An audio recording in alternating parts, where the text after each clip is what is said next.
আসসালামু আলাইকুম। সহজ রিচার্জে আপনাদেরকে স্বাগতম। নতুন সহজ রিচার্জ আপডেট অ্যাপের ভিতরে কিভাবে আপনারা অ্যাড ব্যালেন্স করবেন, মানে এক ব্যালেন্সে টাকা যুক্ত করবেন। তো নতুন সহজ রিচার্জ অ্যাপসে ব্যালেন্স আছে এখানে ৩টা: main balance, drive balance, bank balance. Main ব্যালেন্সের কাজ হচ্ছে মেইন ব্যালেন্স দিয়ে আপনারা রিচার্জ করতে পারবেন, ড্রাইভ ব্যালেন্স দিয়ে আপনারা ড্রাইভ অফারগুলো কিনতে পারবেন, ব্যাংক ব্যালেন্স দিয়ে পে বিল করতে পারবেন, ব্যাংকিং করতে পারবেন। তো এখন এই ব্যালেন্সগুলোতে টাকা যুক্ত করার জন্য কীভাবে টাকা অ্যাড করবেন সেটা আমি আপনাদেরকে দেখাবো। তো এর জন্য প্রথমে আপনাদেরকে অ্যাড ব্যালেন্স অপশানে যেতে হবে। এখান থেকে অ্যাড ব্যালেন্স অপশন চেপে অ্যাড ব্যালেন্স অপশানে আসবেন। আসার পরে এখানে কোন ব্যালেন্সে টাকা যুক্ত করতে চান সেই ব্যালেন্সটি এখান থেকে সিলেক্ট করবেন। তো আমি এখানে মেইন ব্যালেন্সে টাকা যুক্ত করব। তো মেইন ব্যালেন্সে টাকা যুক্ত করার জন্য এখানে মেইন ব্যালেন্স অপশানটি সিলেক্ট করে নিলাম। সিলেক্ট করার পর তো আমি এখানে টাকার পরিমাণ ১,০০০ টাকা লিখে দিব। কত টাকা অ্যাড করতে চান সেটা লিখে দিবেন। দেওয়ার পর পরবর্তী বাটনে যাবেন। তো এখানে পেমেন্ট মেথড সিলেক্ট করবেন: বিকাশ এজেন্ট, নগদ এজেন্ট, রকেট সেন্ড মানি। বিকাশ সেন্ড মানিও থাকবে, নগদ সেন্ড মানিও থাকবে। এগুলো এখনও আসে নাই, মানে এগুলোর কাজ চলতেছে এখনও। তো পুরোপুরি আপডেট হলে আপনারা এগুলো দেখতে পারবেন। তো এখন আমি বিকাশ এজেন্টের মাধ্যমে টাকা অ্যাড করব। বিকাশ এজেন্টের মাধ্যমে টাকা অ্যাড করতে চাইলে বিকাশ এজেন্টে ক্লিক করতে হবে। ক্লিক করার পর এখানে যে বিকাশ এজেন্ট নাম্বারটি দেওয়া আছে এই নাম্বারে টাকা পাঠিয়ে তারপর বিকাশ থেকে টাকা পাঠায় একটা ট্রানজ্যাকশন আইডি পাবেন, সেই ট্রানজ্যাকশন আইডিটা এখানে বসাতে হবে। তো আমি টাকা পাঠিয়ে একটি ট্রানজ্যাকশন আইডি নিয়ে রাখছি। এখন ট্রানজ্যাকশন আইডি এখানে বসাচ্ছি। বসিয়ে যখন ভেরিফাইতে ক্লিক করব তখন এরকম একটি সমস্যা দেখাবে আপনাদেরকে।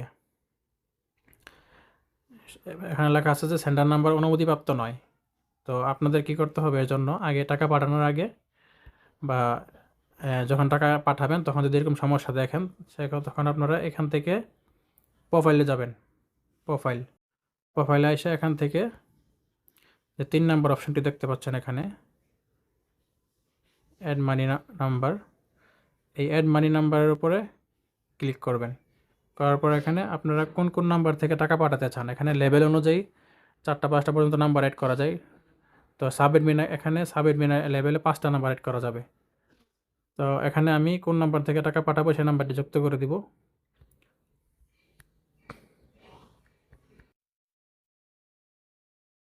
তো আমি নাম্বারটি যুক্ত করে দিয়েছি।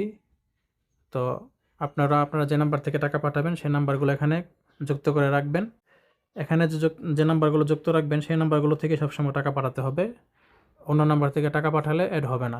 এই নাম্বারগুলো আপনারা চাইলে পরবর্তীতে অ্যাডমিনের সাথে যোগাযোগ করে পরিবর্তন করতে পারবেন, তবে সেটা ২ মাস পর পরিবর্তন করা যাবে। তো অ্যাড করার পর তারপরে আপনারা আবার অ্যাড ব্যালেন্স পেজে চলে যাবেন। যাওয়ার পর আমি মেইন ব্যালেন্স সিলেক্ট করলাম, ১,০০০ টাকা লিখলাম, তারপর এজেন্টে যাওয়ার পর যেহেতু আমার টাকা পাঠানো আছে ট্রানজ্যাকশন আইডি বসালাম, বসায় ভেরিফাইডে চাপ দিলাম। এখন দেখেন টাকাটি অ্যাড হয়ে গেছে। এখন আপনারা হিস্ট্রিতে দেখতে পারবেন, ব্যালেন্স চেক করলেও দেখতে পারবেন যে টাকা যুক্ত হয়ে গেছে। এখন আগে যখন আপনারা টাকা অ্যাড করতেন তখন আপনাদেরকে অ্যাড মানি কমিশন দেওয়া হতো আর রিচার্জ কমিশনটা দেওয়া হতো রিচার্জের পর। এখন আপনারা যখন টাকা অ্যাড করবেন তখন add money commission plus recharge commission সব পুরোটা ২টা মিলে একসাথে কমিশন দেওয়া হবে। এখানে দেখেন লেখা আছে আমি যখন ১,০০০ টাকা অ্যাড করেছি ১,০০০ টাকায় ১,০৩৭ টাকা পাইছি। তো ১,০৩৭ টাকা দিয়ে আমি যে রিচার্জগুলো করবো ওটা পুরো কমিশনটা আমাকে একসাথে দিয়ে দেওয়া হয়েছে। তো রিচার্জের পর আর কোনো কমিশন দেওয়া হবে না। এখন এই ব্যালেন্সটা দিয়ে আমি মেইন ব্যালেন্স দিয়ে শুধু রিচার্জ করতে পারবো। এখন যদি আমি ড্রাইভ ব্যালেন্স নিতে চাই, মানে ড্রাইভ অফার নিতে চাই, সেক্ষেত্রে আমাকে ড্রাইভ ব্যালেন্সের টাকা নিতে হবে। তো আমি মেইন ব্যালেন্সের টাকা ড্রাইভ ব্যালেন্সও নিতে পারবো এক্সচেঞ্জের মাধ্যমে।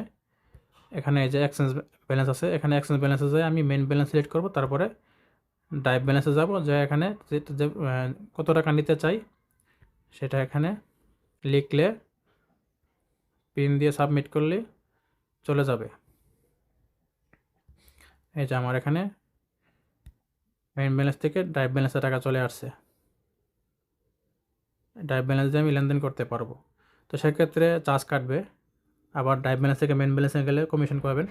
তো এই কমিশনগুলো আপনারা দেখতে পারবেন মানে কত টাকায় কত কমিশন, কীভাবে টাকা অ্যাড করলে কমিশন পাওয়া যাবে, এগুলো দেখতে হলে আপনাকে এখানে যেতে হবে অ্যাকাউন্ট লেভেল তথ্যের ভিতরে।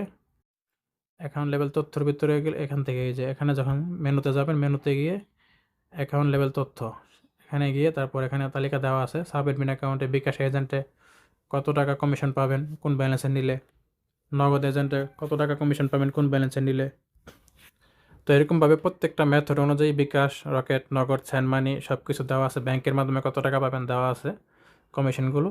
আর কমিশনগুলো প্রথম একবারই প্রদান করা হবে, রিচার্জের পর কোনো কমিশন নেই।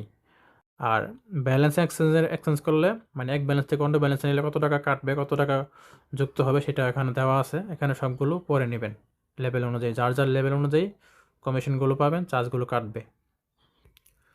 তো আপনারা এভাবেই টাকাগুলো অ্যাড করবেন এবং অ্যাড ব্যালেন্স করবেন। অ্যাড ব্যালেন্স করে তারপরে রিচার্জ করতে পারবেন, ড্রাইভ প্যাকেজ নিতে পারবেন, আর এক্সচেঞ্জ ব্যালেন্সের মাধ্যমে ব্যালেন্স এক্সচেঞ্জ করতে পারবেন। তবে একটা বেশি বলে রাখি আবারও, অ্যাড ব্যালেন্স করার সময় অবশ্যই আপনাকে এখানে নাম্বার থাকতে হবে, অ্যাড মানি অপশনে নাম্বারগুলো থাকতে হবে। এখানে আরও নাম্বার যুক্ত করা যাবে ইচ্ছা করলে, মানে লেভেল অনুযায়ী আলাদা আলাদা করে নাম্বার যুক্ত করা যায়, একাধিক নাম্বার। কোনো লেভেলে 5টা করা যায়, কোনো লেভেলে 4টা করা যায়। এটা লেভেল অনুযায়ী সুবিধা দেওয়া হয়েছে। সাব অ্যাডমিনে যে লেভেলে আছে সাব অ্যাডমিনে 5টা নাম্বার অ্যাড করা যায়, 5টা। তো আপনারা এভাবেই অ্যাড মানি নাম্বার এখানে অ্যাড করে তারপরে ব্যালেন্স অ্যাড করবেন, তাহলে আর কোনো সমস্যা পাবেন না, আপনার ব্যালেন্সগুলো সঠিকভাবে অ্যাড হবে। আর অ্যাড মানি নাম্বার যে নাম্বারগুলো থাকবে এর বাইরে যদি অন্য নাম্বার থেকে টাকা পাঠান সেক্ষেত্রে কিন্তু টাকা অ্যাড হবে না। আশা করছি বুঝতে পেরেছেন। তো আমাদের সাথে থাকার জন্য ধন্যবাদ।